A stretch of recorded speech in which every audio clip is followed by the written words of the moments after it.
The last time that we were here, and I think we ought to do just a teeny bit of review to get us back to where we need to be. We had started Acts chapter 27, and you remember in verse 1, Paul and other prisoners had been delivered into the hands of the centurion Julius for his safekeeping, and they began to sail toward reaching the final destination of Italy. We're told something about this centurion, though, that is really quite interesting. The centurion was of an elite band of soldiers, what we would call today special forces, of Augustus, the ruler. And they became known as the Band of Augustus, even though they served every emperor after that time. This group was made up purely of men who qualified to be centurions. They were usually a band of men about 9,000 to 10,000 people. And their primary job was to be special envoys or special agents for the emperor himself. And in such, the most important part of their work was to protect the emperor. In fact, headquarters had been made for them, a special building for them right in Rome, close to the palace. Verse 2 shows us that they sailed by coast to Asia. We call it Asia Minor today mostly, but it's the west coast, Turkey and that area. So they're sailing by the coast, which shows that they're not in a seagoing vessel. We're also told that Aristarchus, a Macedonian of Thessalonica, was with them at this time. We don't know if he was a prisoner or if he was simply a passenger on the ship. And if he was a passenger, more than likely, I believe that he was a fellow soldier, Aristarchus, that followed Paul quite a bit.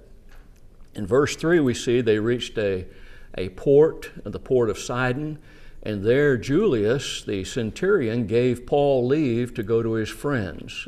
We don't know exactly why, but he did. We don't know if it was because Paul was having a health problem or he needed more clothes or just to relax with friends. We don't understand or have any record about that. But leaving Sidon, they sailed under Cyprus, which means to the south of Cyprus. At Lycius, they found a ship from Alexandria, in verse 5 and 6, which was going to Italy. And then in verse 7, we're shown that strong winds hindered their process, and so they were forced to then sail under Crete or to the south of Crete. In verse 8, we see that they reached the port city called Fair Havens. And that's where we left off last time, and so today we want to begin with verse 9 through 11. Now when much time was spent, and when sailing was now dangerous because of the fast was now already past, Paul admonished or advised them, and said unto them, Sirs, I perceive that this voyage will be with hurt and much damage. In other words, it's going to end in disaster. Not only of the lading, the cargo and ship, but also of our lives. Nevertheless, the centurion believed the master, the helmsman, and the owner of the ship more than those things which were spoken by Paul. So what we see now is there's a dangerous time. And notice, we'd have to ask the question when we read verse 9, why was sailing dangerous? Because of the fast. Because it was past. And also that would raise the question, what was the fast? The fast that's spoken of here refers to the Day of Atonement. A fast that was, it recognized a time period during that. It signified a time of the year. Brown, Driver, and Brown tells us that this would mean it was late September to early October. Poole, in his commentary, said that it was early October. So it would have been somewhere around that area. Most of the commentators agree that it's either late September or early October. And we're told by historians that from October to March, they usually didn't sail out into the deep parts of the Mediterranean Sea. And the reason was because of the great storms. Now today, we'd look at that and we say, well, they had a storm, so what? Well, they didn't have the motors on their vehicles like we do today. They had to depend upon the wind, and in a storm, the winds are changing constantly and could do tremendous damage to their ships. Even today, with all the technology that we have with shipbuilding, ships are still lost from time to time, destroyed in storms.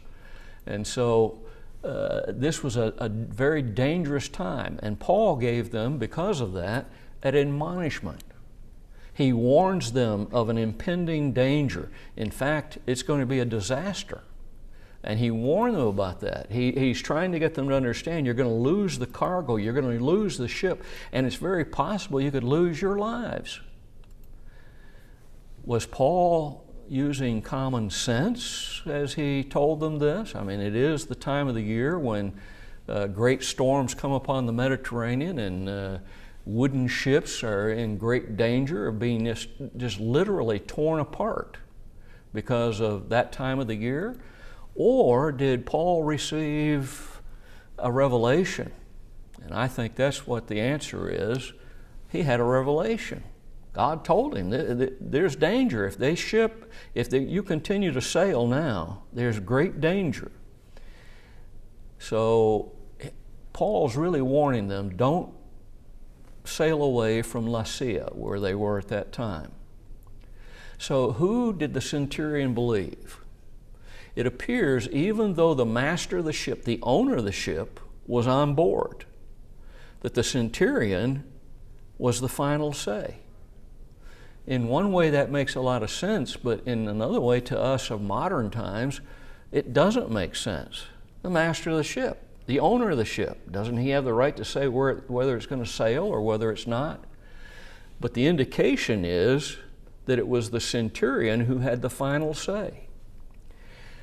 And obviously the ship owner would have had a lot at stake. They didn't have the insurance that we have today. Ship owners now take out huge insurance policies to cover the cargo that they have, to cover the cost of the ship and all of these things. If he lost his ship, he loses everything. He loses the cargo, he loses the ship, he's lost. And if he thought it was safe, then it must be. And later, he probably wished that he had listened to Peter. The centurion probably wished he had listened to Peter. And later on, we're going to notice that he does. But it's a little too late to save the ship. It's a little too late to save the cargo. Had Paul indicated previously to them in some way that maybe we aren't told about in the passage, that this was God telling him what's going on? We don't know. It's not revealed to us. But later, he's going to let them know that his advice to them at this point, when he tells them, unless everybody stays on the ship, you're going to lose your lives, we know that he told them that an angel spoke to him. We'll get to that in a few moments. But notice verse 12 and 13 of our text. And because the haven, the harbor, was not commodious to winter in, the more part, the majority, advised to depart thence also, if by any means they might attain to Phoenix, and there to winter, which is an haven of Crete, and lieth toward the southwest and northwest. And when the south wind blew softly, supposing that they had obtained their purpose, loosing or pulling anchor, thence they sailed close to Crete. So a second reason is given with regard to the decision that Julius obviously made to continue sailing. It says the haven was not commodious to winter in. Now, we're not told why it was not a good place to winter in. Maybe there was a lack of housing. Maybe there was a lack of food and places to prepare food. We don't know the reason. Just simply that we're told that it was not commodious. It wasn't a good place to winter in, to have to spend these months from October to March in. The Moore part, notice, apparently they put this up for a vote, and the majority advised them to depart. Let's go to another place. Why? In part because this isn't a good place to winter in. Apparently they wouldn't have had the things that they needed in the abundance needed to take care of all the people on the ship.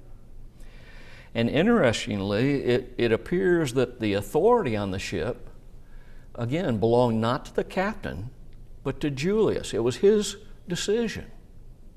And further, it appears that this vote was taken, a consensus was going to be used by Julius to decide the matter. Now, the decision was made to try to sail to a place called Phenice and winter in this place. Obviously, it was a much better place to winter in. It was a haven or a port on the island of Crete. And so the decision is made to sail, hugging the coast, close to shore, in other words, to get to this place, to Phenice. And a place or a wind, the stormy wind seems to have settled down some, and so they took that as a sign that they were going to be able to sail to where they wanted to go. Apparently it wasn't that far away, and we're going to be able to make it. You know, it's interesting to go back and see some of the superstitions, shall we say, that existed in their cultures, even as it's interesting sometimes to look at the superstitions of our own culture. For instance, I don't know how many of you know that there's a superstition that in the South that if you get a cold and snows on the ground for more than 2 days, then you're going to have another snow. Well, I'm still waiting to see that third snow of our year because we've had 2 times that snow has been, but it's just a superstition. It may happen, it may not happen. We don't know. But a fair wind, they figured, is going to aid us. We can get to this special port where we're going to have everything we need to be able to last out from October to March when the sailing season started back up. Look at verse 14 and 15. But not long after there arose against it a tempestuous wind, a headwind called Euroclydon. And when the ship was caught and could not bear up into the wind, we let her drive. Interesting. A tempestuous wind. And notice there's a name given to this. Jamieson, Fawcett, and Brown told us or gave us a description of this wind, sometimes called Euroclydon. They said it's a typhonic wind, like a typhoon or tornado, causing a whirling of the clouds owing to the meeting of opposite currents of air. And this would have been a very strong, very dangerous wind. It could do a lot of damage, whether on land or sea. Primarily, though, it appears to be something that happened more on the sea than it did on the land. How many of you have ever heard or seen a water spout? You know what I'm talking about? It's like a mini tornado out in the water that gathers up water and twists it around and goes. It can be very large or it can be quite small, but it can also be extremely damaging. And this wind would have come over Crete, sweeping down into the sea.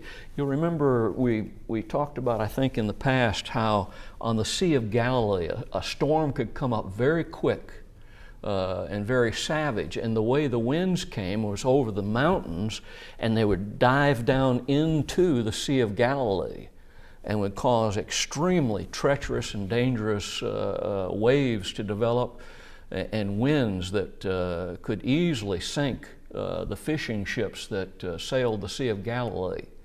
Well, this is the same kind of a thing. This wind would have come over, this Euroclydon would have come over the island of Crete and just smashed into the sea and smashed into them.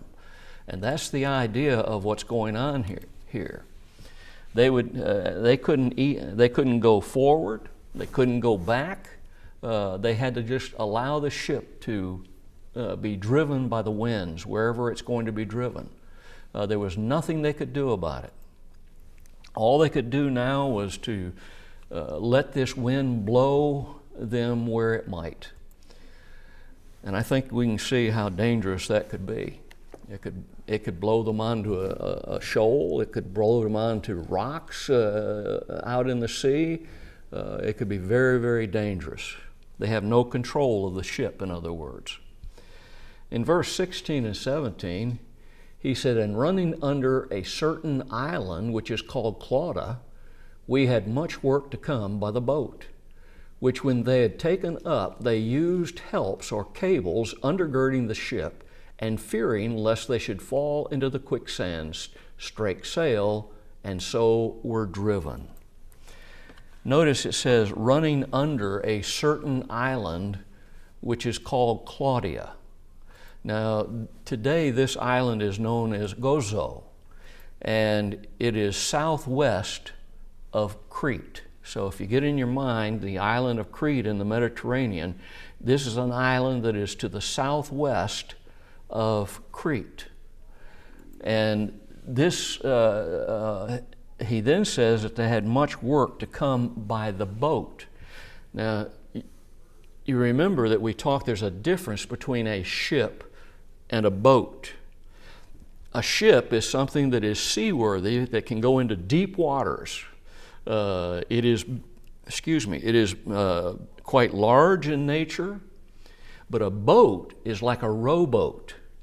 Now, in that day and time, it appears to be that this boat was pulled along behind the ship. Notice, we had much work to come by the boat. The ship is a different thing. This boat is down in the water, and they're going to get it up out of the water. And that's the idea that's being shown to us here. The seamen had this large rowboat, which was carried on a ship or pulled behind a ship. And the text shows us that they have to pull it up. They had to fight to get this boat secure. These boats would hold about 10 rowers. And the indication is that it was pulled behind the ship. And if so, this means that they had to pull to get it up out of the water, which when they had taken up, notice the text says, which they had taken up, so they had to get it out of the water. And after taking the boat up, they did something else to try and help the ship from being destroyed. They used helps undergirding the ship. Again, in our time, this is strange language to us. What do you mean they used helps and undergirded the ship? What they would do is take large, strong ropes or chains, and they would throw them over the bow of the ship and run them backwards as the ship was being driven, and then they would chain them or tie them up tight on top of the ship. So you'd have the chains going underneath, or ropes going underneath the ship, and then being anchored in some way on top of the ship to try and help hold the ship together. Remember, these are wooden vessels. These storms could become so violent that they could actually tear a ship apart. And so that was a way of trying to help to secure the ship, to keep it from being torn torn apart in this terrible storm. It's actually got a name for this. It's called frapping. And so they were frapping the ship to help keep it from being torn apart. This would hopefully help hold the ship together in this storm and the large waves that would be smashing against the sides of the ship. And notice that there was fear in the ship. They were afraid that they were going to fall into quicksands. So it says they strake sail and so were driven. Quicksands, this comes from a Greek word sortis. And Thayer tells us in his lexicon that there's a place called Syrtis, the name of two places in the African or Libyan Sea between Carthage and Cyrenaica, full of shallows and sandbanks and therefore destructive to ships. What they were afraid was going to happen is that they were going to be landing in one of these sand dunes, so to speak, as we called, in the sea, a sand dune. And if they were, it would have probably, because of the force of the winds and the force of the sea, driven them in so tight that they couldn't get out. And what this would do is cause the forepart of the ship to be stuck, but the rest of the ship, the bow of the ship or the rear of the ship, would be still out in the water. And so what you'd have is these storm waves beating against the ship, but it's stuck on one end. And imagine, if you will, a piece of wood, and you stick it into the bank of a pond or something, and then you start get a motorboat or something up close to that stick, and you move away from it quickly in full force, and the waves smacking against that piece of board. Well, what's it going to do? It's going to bend it. It's going to eventually break it. So this ship, driven into one of these, would be torn apart by the storm and the waves that were striking it. And so the decision was made to strike sail. Well, what does that mean? Again, we don't usually, not a lot of us anyway, deal with sailing ships and things of that nature. Most of us don't own a sail ship. But what that means is they lowered the sails. So they were afraid the wind's going to blow us even further and faster and drive us into one of these difficult, dangerous areas, and it'll just tear the ship apart. We'll all drown. That's what they're afraid of. And so what this would do was cause the ship not to sail as fast toward the southeast as they apparently were being driven. And their hope was that they would not strike land. They were hoping the storm would quit before that happened, and they would be able to raise the sails again and have a way of directing the ship and take it onward. Look at verse 18 through 20. And we, being exceedingly tossed with a tempest, the next day they lightened the ship. And the third day we cast out, threw overboard with our own hands the tackling of the ship. And when neither sun nor stars in many days appeared, and no small tempest lay on us, all hope that we should be saved was then taken away or given up. Now notice what's going on now. They were being exceedingly, he uses a word here that means way beyond normal, way beyond even that which normally would be considered dangerous, tossed with a tempest. These waves were tearing them and pushing them and probably flying over the edges of the ship. And they decided, we need to lighten the ship. Well, why lighten the ship? Well, if you ever watch a ship that has no load on it, and you go to the pier and you watch this, you'll see that it's way up on the water level. There's a lot of the ship up above. But when they finish loading that ship, you'll see that the ship has lowered itself way down into the water. And that's what they're trying to do. Lighten the ship, let it raise up a little bit, let it float a little easier, let its bottom be a little further away from the bottom of the sea. We can only imagine the greatness of this storm.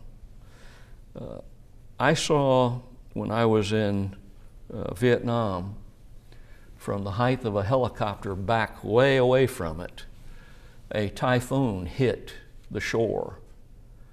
And it was like a 50, maybe even greater foot wave that is just solid, just sweeping in and wiping out everything that it hit.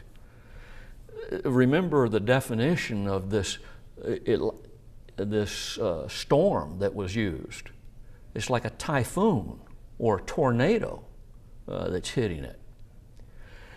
If you had that kind of a wind blowing a ship, you want to make it as light as possible so it will ride higher on the water so that hopefully less damage will be done to it. Again, Jamieson, Fawcett, and Brown tells us that this may indicate that the ship was starting to leak a little bit from the pounding it was getting from the waves in the storm. You know, one of the things that's interesting about mankind, we're often willing to give up whatever it takes. A fortune in gold, everything we own to save our physical lives. Aren't we? As human beings, aren't we willing to, hey, the doctor says I got to have this operation. I don't know where I'm going to get the money from, but we'll get it somewhere. We got to get it. Isn't that the way human beings react? On the other hand, you might look at it from another perspective. We human beings sometimes are willing to throw away the thing that's the most valuable to us in order to hang on to the trash of the worldly. Kind of sad, isn't it? And when we look around us at the world that we live in, we see that most people are willing to throw away their soul to enjoy the pleasures of sin, but for a moment. And the third day, he says, what'd they do? Now notice, third day here of this vicious, exceedingly great storm. It had progressed to that point. They'd been in the storm longer than this. But to the third day, we decided to cast out with our own hands the tackling of the ship. Tackling. Skiua. And this word speaks of furniture. It speaks of objects used to take care of the normal chores that needed to be done in a ship. The apparatus that is used to maybe raise the sails, lower the sails, even the sails themselves. Get rid of all the furniture, all the utensils, all the tackling of the ship. And notice something about this. Paul joined them in doing this. He may have been a prisoner, but he wanted the best welfare for those people on the ship. He obviously had the assurance of God that he was going to be alive to get to Caesar. Remember back in the prison cell in Jerusalem, when the Jews were trying to do everything they could to get the centurion to bring him down so that they could set an ambush and kill him. And the Lord appeared to him in the night and told him, don't worry about it. You got to go to Rome. So he knew he was going to be at Rome. Whether the rest of them survived or not, he was going to be at Rome. But here he is with his, notice it says, with our own hands. He was helping them to do this. He wanted the best for them. Why had he warned them earlier that there's going to be a lot of hurt to this ship and to the cargo and maybe to you? Because he cared about these people. And that's interesting in another standpoint. We'll think about that in a moment. To me, it would be interesting to know how many days without the lights of day or night this lasted. Because remember, sailors in those times, they did not have the instrumentation that we have in our modern ships. They needed the stars in the sky to guide them at night. They needed the sun to let them know, where is it coming up from the east? It came up that way. We know that it's now about noon and now, it's getting toward dark. They needed the sun and the stars and moon to guide them. And the text tells us that they didn't have any light from the sun or moon or anything, day or night. Without these lights, they couldn't determine where they were. All hope, notice he says, was given up. All hope that they would be saved was given up, taken away from us. Now again, I think he's speaking of a general concept of thinking. Again, he knew he's going to be in Rome. He has to be in Rome to see Caesar. God has promised this to him. So this is the general reasoning of the sailors and passengers and probably the soldiers. We're not going to make it. But not Paul. In Acts 23:11, remember, he said, the night following the Lord Christ, stood by him and said, be of good cheer, Paul. Just as you have prophesied, just as you have testified of me in Jerusalem, so must you bear witness also in Rome. You are going to go to Rome, Paul.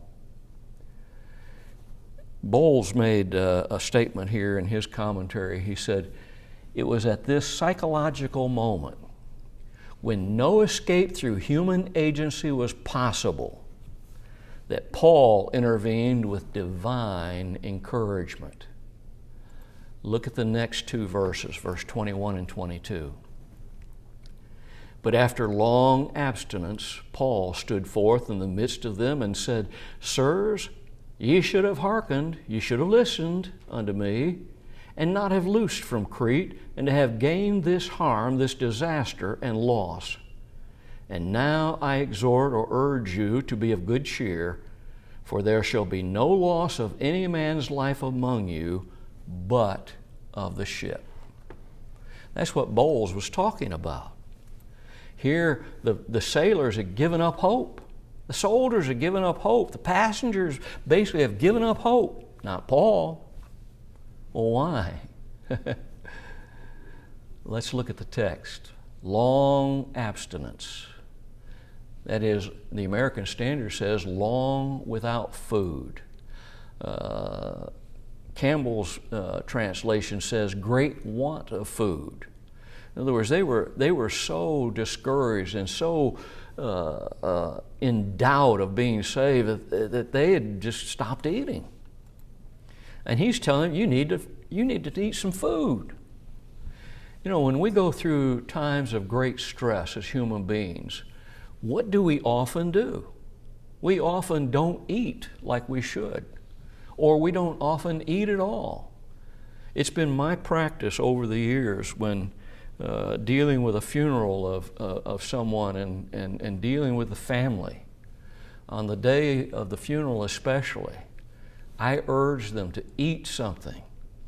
You need it. You need it not just for your health, or you need it not just for your well-being, but for your health especially, to help you to be able and help you to have the strength to get through this time, because it's a very trying time.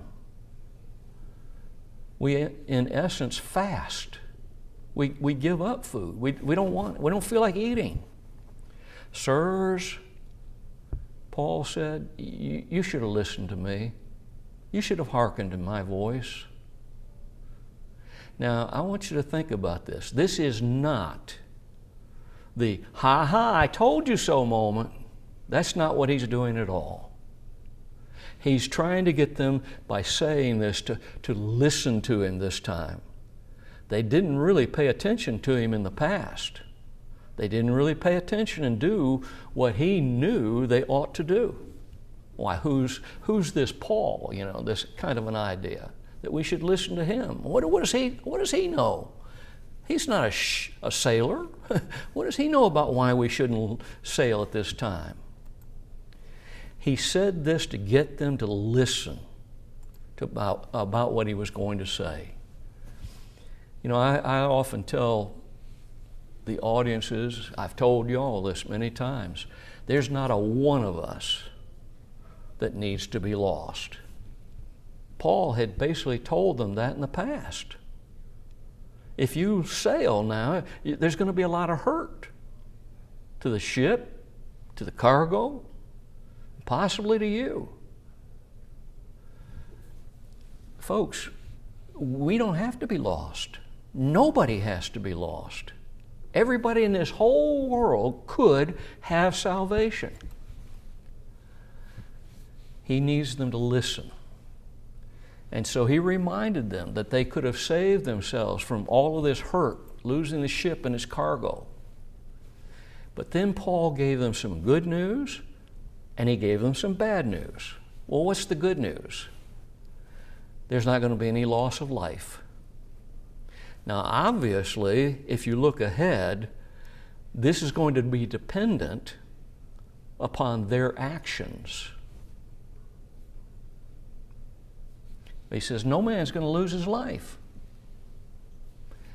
The bad news, you're going to lose the ship. That included the cargo. You lose the ship, you lose the cargo. The natural question would be, Paul, how do you know that?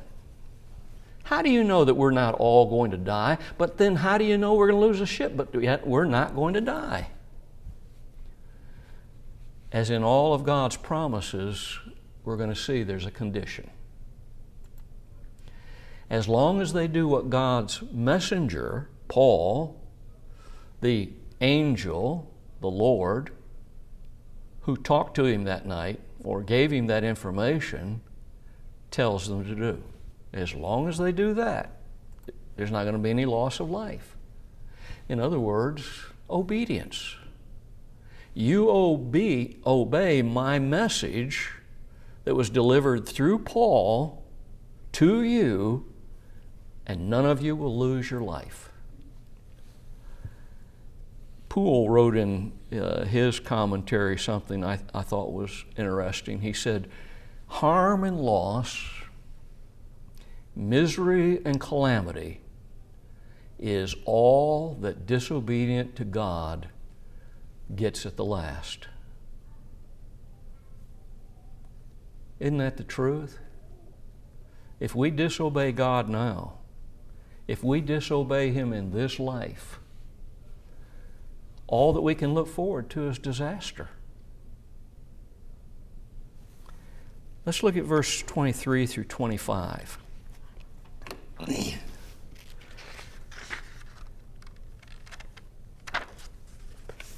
For there stood by me this night the angel of God, whose I am, who I belong to, and whom I serve, saying, Fear not, Paul, thou must be brought before Caesar, and lo, God hath given thee all them that sail with thee. Wherefore, sirs, be of good cheer, for I believe God, that it shall be even as He has told me. Remember that question? Who's this to tell us He knows what's going to happen? That we're all going to be saved? Who's this to tell us the ship's going to be destroyed? Well, he gives them the answer. He anticipated the question. For there stood by me this night the angel, the messenger, angelos, messenger of God, whose I am and whom I serve. Those are very important words. Whose I am and whom I serve. Notice 4 things that Paul knew from what we just noticed. This sentence that we just saw. He knew it was nighttime. Wait a minute. Didn't the text just recently tell us that they'd neither seen the light of the night or day, the sun or moon, for many days. How did he know it was night? Obviously, it was revealed to him. He knew that God's messenger had come to him. He knew that beyond doubt. This wasn't just a fancy or a hypothetical. He knew that that messenger had come to him. And he knew to whom he belonged. Notice, whose I am and whom I serve. And he knew who he served. Who was that? It's the one we call Jesus. It's the one heaven calls the Word. He was the Word before he came to heaven, John 1 and verse 1. And he was the Word after he went back to heaven. Jesus, that's a description of who he was. It means Savior. Jesus was Savior. Christ is another description. It's the Anointed One, the Messiah of the Old Testament. He was never known as Jesus until Joseph named him Jesus. And that was only a description. It's difficult, I know, for our modern minds to wrap itself around this concept. But we have to understand the terminology that we use is actually a description of who Jesus was. Again, before he came to this world, John 1:1 tells us he was known as the Word.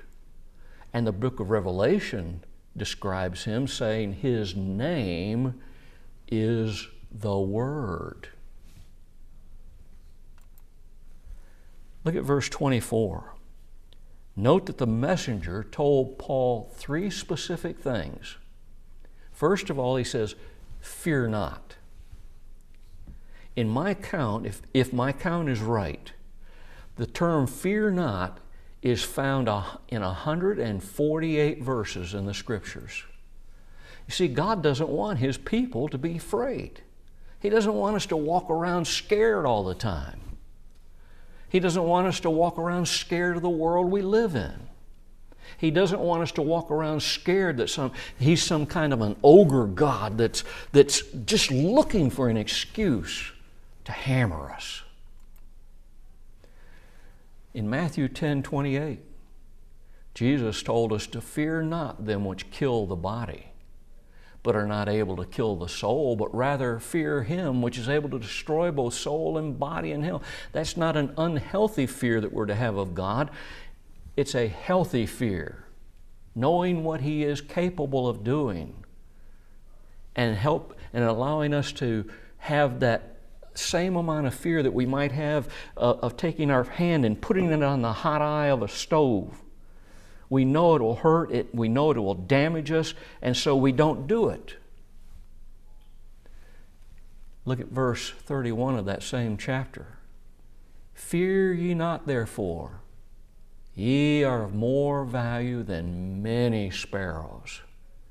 I don't have to fear about being taken care of by God, because I'm worth more than the animals and birds that are around us. And then look at Romans 8 and verse 15. For ye have not received the spirit of bondage again to fear. We made ourselves the doulos, the slaves of God. We did it voluntarily when we obeyed the gospel. We did not put ourselves into a slavery of fear, but we received the spirit of adoption, whereby we cry, Abba, Father. We are the sons of God. We voluntarily made ourselves and placed ourselves in bondage to God. So we have nothing to fear. And I want to say something about that term, Abba, Father, that you see in Romans 8:15. Abba is a transliteration of the original word. It's not a translation. It is a transliteration. And it was done because there are no words in our language to describe the reverence that the original word has. Over the years, I've heard some people say this just means Father, Father. No, the word Abba includes that idea of Father, but it is far greater than that. I've heard young people try to say this means Daddy. How irreverent that is. No, this is calling for us to recognize the Father as the most reverent, holy being that we can possibly imagine in our minds. Abba, Father. Second, the messenger revealed that Paul is going to have to be brought before Caesar. Well, he already knew that. And third, it tells us that God had given Paul all of those people that sailed with him. Their lives literally were in his hands. And think about what that declaration means. When all is said and done, they would know whom glory should be given for their salvation. It's not going to be Paul. Yes, their lives are in his hands, but it's going to be God who placed their lives in his hand. Paul's part was to cause men to recognize the might, the authority, the honor of God, and how important it is for man to recognize that God is in control. How important it is for a man to recognize just what it means to have a man of God, or we could say a woman of God, in their lives, in their presence. I wonder how many of those men, both soldiers, sailors, passengers, learned to obey God because a man of God was among them on that ship. Kaufman made this statement, and it helps us to understand the kind of people that were on this ship. He said the sailors of this ship were selfish. We're going to see that in the near future in this context. And the soldiers were cruel, but their lives were saved because of Paul. If Paul hadn't been on that ship probably would have been totally destroyed, losing all life. Now that's important for us to recognize today as Christians. We need to recognize our value to the society in which we live, to mankind as a whole, to our neighbors, to our state, to our nation, to the whole world. We need to understand our value. How many people, how many righteous people is it going to take to save this world from destruction? Oh, it's going to come sooner or later because God knows the world is going to become so evil that it's not worth having anymore. He did the same thing in the days of Noah. How many would it have taken to save the cities of Sodom and Gomorrah from destruction? How many righteous souls would it have taken to save the world from the flood during the times of Noah? Remember, God originally was going to destroy everyone, even Noah, who was a righteous man. But that righteousness came before Noah and allowed the world to continue. Next week we'll come back with verse 26.